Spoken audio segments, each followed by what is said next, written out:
And I don't think me or anybody who's listening has done what our next guest has done.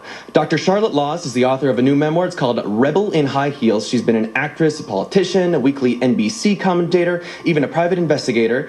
And she has made a life out of crashing parties and rubbing shoulders with the world's elite. Professional A-list party crasher Dr. Charlotte Laws joins us on how she managed to get past Secret Service 4 times into parties where presidents were hanging out, where Barack Obama was, where Ronald Reagan was, where John Kerry was, not to mention hanging out with countless celebrities, Leonardo DiCaprio, De Niro, you name it, and even dating Tom Jones. Dr. Laws, welcome.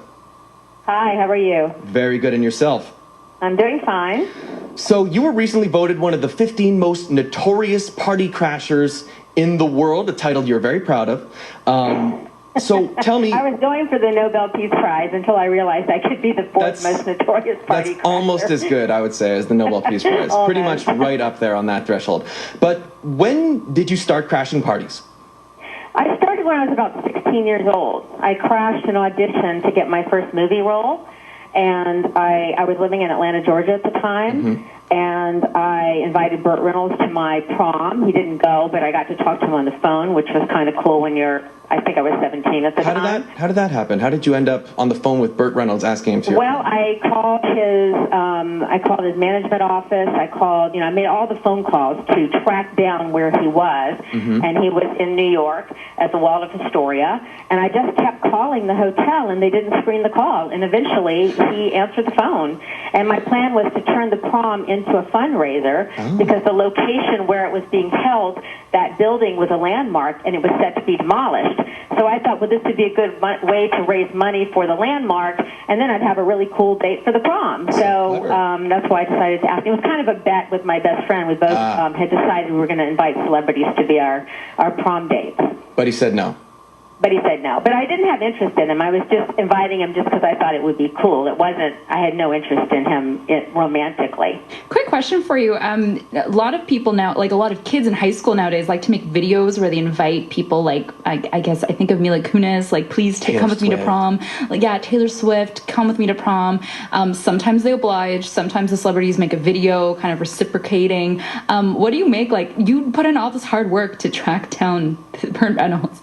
And what do you think of people who just make a video and upload it? Asking a celebrity. Well, I mean, obviously the internet and media is the new thing, and it's all part of the selfie generation, and it's a lot of fun, and I don't, I don't have a problem with that. So you said you weren't interested in Burt Reynolds, but somebody that you do talk about in the book that you were interested in was the great Tom Jones, who you had quite a relationship with, didn't you? Yeah, I saw him for 3 years. He was actually my first boyfriend. Your first boyfriend? He was. And how old were you at the time? The what? How old were you at the time? Oh, I started going out with him when I was 18. Oh. Wow. But I actually was interested in him since the age of 9. And I met him for the first time when I was 17. And then a year later, I saw him in Florida, and that's when he asked me out.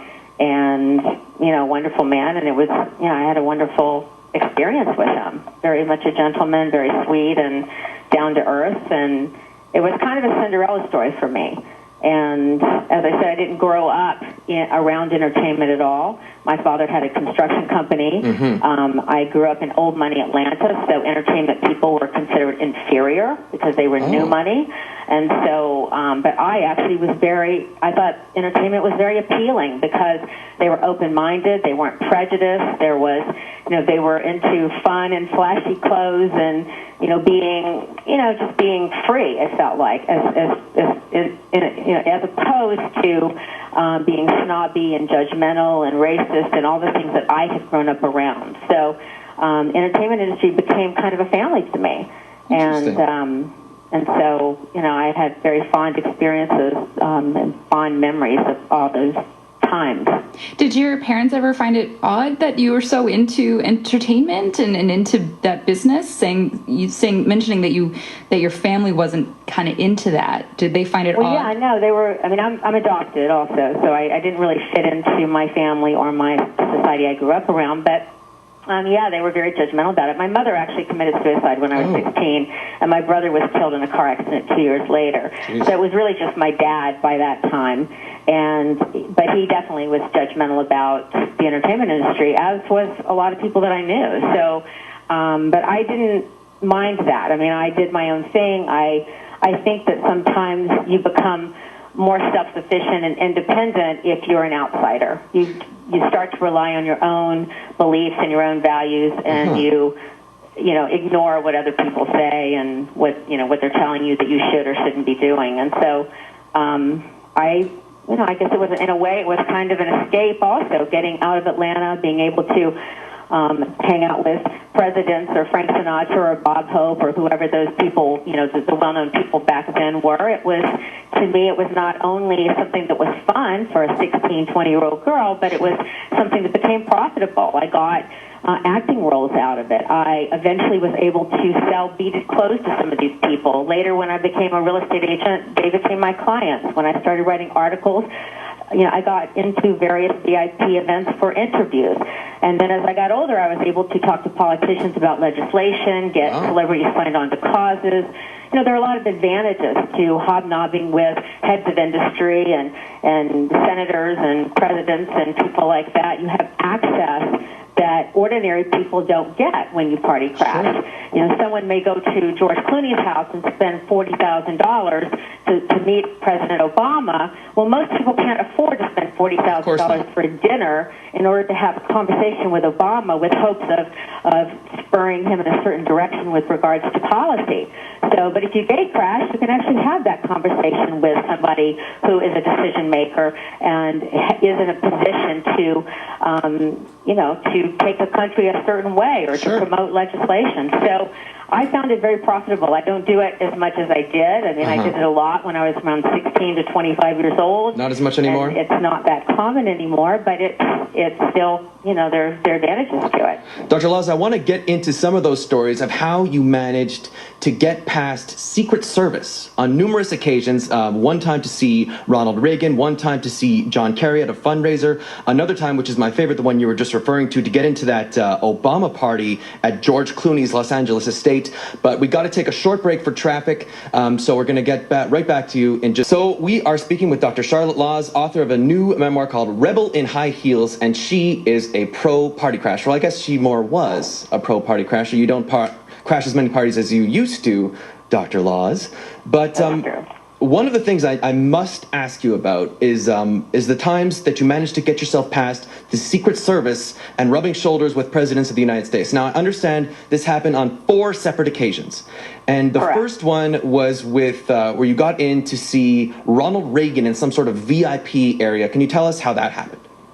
It was at the inaugural ball in January of 1981. And it wasn't planned that I was going to crash. It was so claustrophobic in the room that I just started crying. And I was standing next to the Secret Service agents and the roped off area, which led into the VIP section, which was not crowded, which is where the president was, and Jimmy Stewart and Rich Little and various other celebrities. And I just started crying because I couldn't move. I mean, it would take at least half an hour to get across the room in the room that I was in. And so they just opened the rope and let me in. And so it was just completely luck, and it was not planned at all. The secret weapon of tears. The second time I did it was also with respect to Reagan. Okay. I wanted to interview him for my book, because I had a book that came out in 1988, and then I also wanted to get a picture with him. And I called the White House first and asked if I could get an interview and a picture, and they essentially laughed at me and said that I couldn't, and that he was on a hiatus for 3 weeks from reporters, and that everyone can't get a picture with the president. So I knew he was in Los Angeles at the time, and I knew his staff was staying at the Beverly Hilton. And so I just went over to the Hilton, and I saw these men setting up camera equipment outside the lobby, and I just assumed they were with the White House. And I also knew that President Reagan went to Walter Annenberg's party every year on New Year's. And this was just right, like a couple days before New Year's. And so I went over to these men, and I said, who needs a date for New Year's Eve? Knowing that they were probably going to be going to that party and that they were probably with the White House. And it turned out I was right. And the chief White House photographer said, I need a date, but we're going to Palm Springs. Do you want to drive all the way down there? And I said, no problem. And I said, will the president be there? And he said, of course. So he took my name for a background check, and I went to Palm Springs, and he basically got me into that event, and I was able to interview the president, which was great because he was on this hiatus from reporters, and I got the photo. And then so you got to extensively kind of interview. A John Kerry fundraiser. I was just wanted to ask you a bit more about that Reagan thing. You got to kind of extensively interview the president there? Like, what kind of things did you do? I got to talk to him. I talked to him about animal issues. I talked to him about Christmas. I talked to him about what, what famous person he ever wanted to meet that he was nervous about meeting. And who was this famous person? Pope. Oh, the Pope. That's what he said, yeah. Oh, cool. And so, it was exciting. I was only 20 years old at the time, and it's wow. That's a kind of fun thing for a 20-year-old. You ever think of crashing one of the Pope's parties? That would be a pretty cool party to crash. I know. That's something I've never done. Put that on the bucket list, maybe, Exactly. That'll be like the Super Bowl of party crashes. Dr. Laws, it sounds like you're fearless. Like, are you, just, tricking secret agent, not tricking, but, going up to people and saying, who needs a date tonight? And going up to the president. Like, what are you afraid of? I'm afraid of death. Okay. But I'm not afraid of being kicked out of a party. I mean, what's the worst they're going to do? I mean, it could be trespassing. Yeah. But how many people are in jail for trespassing? I mean, they're letting serious felons out of the prisons because they're so full. So no one's going to put you in prison for trespassing. And I don't advocate crashing people's private homes or anything like that. Sure. But if it's a hotel or it's some kind of an event that that it's more public, in general, I don't have a problem with that. But you did crash. If it's a big fundraiser at somebody's house and I'm let in, then I was going to say, but I wouldn't sneak in. I was going to say you did kind of crash the private home of George Clooney, but yeah, but I was actually It's not like I was sneaking through the bushes. I would never do that at a private home. Course. They'd have to actually open the door and say, okay, you can come in, which is sort of what happened, Okay, so why don't you just tell that story about how that whole thing came to be? So yeah, I got to this event late. This was a fundraiser for Obama, and this was actually fairly recent. I think this was in 2012. 2012, that's right. Right, and it's not good to get there late. You don't want to get to an event too early or too late in general. And I was very late. In fact, I didn't think the president was still going to be there. And but I got there, and they had the streets blocked off, and all of the cars, there were like limos and people waiting for the guests who were up at the house, and they had to be in a certain section. And I didn't want to be in that section because that section was way off to the left, and there was no access to the house. And I talked to a Secret Service agent, and he said, you have to go to that section. But as I was about to turn that way, these two limos parked over near the kind of the area where you could go straight up the hill if the barricade had been removed. And I thought, wow, okay, I'm going to go over behind them. And so I parked behind these two limos, and the Secret Service agents were freaked out and came screaming at all three of us saying, the president's coming down the hill in a minute, get out of your cars, open your trunks. They were all freaked. We said, okay, the president's coming down, you stay in your car, you don't move, etc. So we all did what we were supposed to do, and they opened the barricade for the president to come out. So the president wasn't at George Clooney's when I got there. He had just left. And so when they opened the barricade, me and the two limo drivers, we just barreled up the hill. And so the first limo driver, I was the third in line, so I wasn't as bold as they were, in a sense. And the first limo was turned around and it had to go back down the hill. And then I saw the second guy turn around and go down the hill. And I thought, I didn't want to go down the hill. And so the security guy or a Secret Service guy, whoever it was, said, I stopped and rolled down the window, and he said, you have to turn around and go down the hill. And I said, I have an emergency pharmaceutical delivery for a G. Clooney. I pretend to be reading this little piece of paper, and I had this bag this Rite Aid bag on my seat, and I had these ponytail holders in it.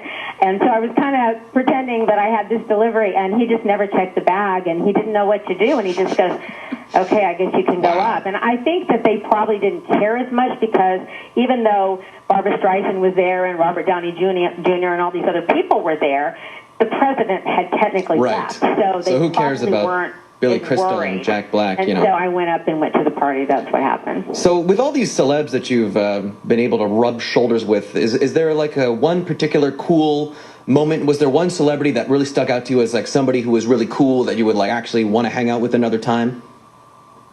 Well, I mean, obviously Tom. I mean, that's really the only celebrity I was ever really interested in meeting. I mean, most of the time it was kind of just, as I said, there was a goal in mind, or it was, or as I was bored when I was young, and I'd say, I'll just go to a party and that'll be fun. But, I mean, many people are very, very nice. I mean, as I said, I was very impressed with people in the entertainment industry. They tend to be extremely gregarious, especially people in music, and everybody, they treat you like you're part of their family because they're on the road so much, and the people they see on the road are their family as well as their band members and that kind of thing. So yeah, I mean, I was impressed with an awful lot of people that I met, and became friends with a lot of people, and it was, it was nice. It was enjoyable. Awesome. Charlotte, it used to be that people would get autographs when they met famous people. Now it's about getting a selfie and a photo with them, but it's like you were doing that before it was a thing, because you have photos with Reagan and the Schwarzeneggers and Tom Selleck. I guess, you're ahead of your time a little bit. What was it like to ask them for a photo, like especially if you just met this famous person? Well, I never liked asking people to get photos because I think it makes you look like a fan. And so kind of the rule is you either ask for a photo the first time you meet them, you get it out of the way, and then the next time you see them, you hope that they forgot that you got a photo, or you wait till you get to know them really well, and then you get a photo, and it's not a big deal because they get photos with people that they know. I mean, celebrities get photos with other celebrities, so everybody likes to get photos. But it does make you look like a fan if you do it the first time, and so if you're trying to impress someone, it's not a very good approach. Right. Dr. Charlotte Laws, author of the new book, Rebel in High Heels, been an actress, a politician, an NBC commentator, and clearly a professional party crasher. Dr. Laws, thank you so much for joining us tonight. Thanks a lot.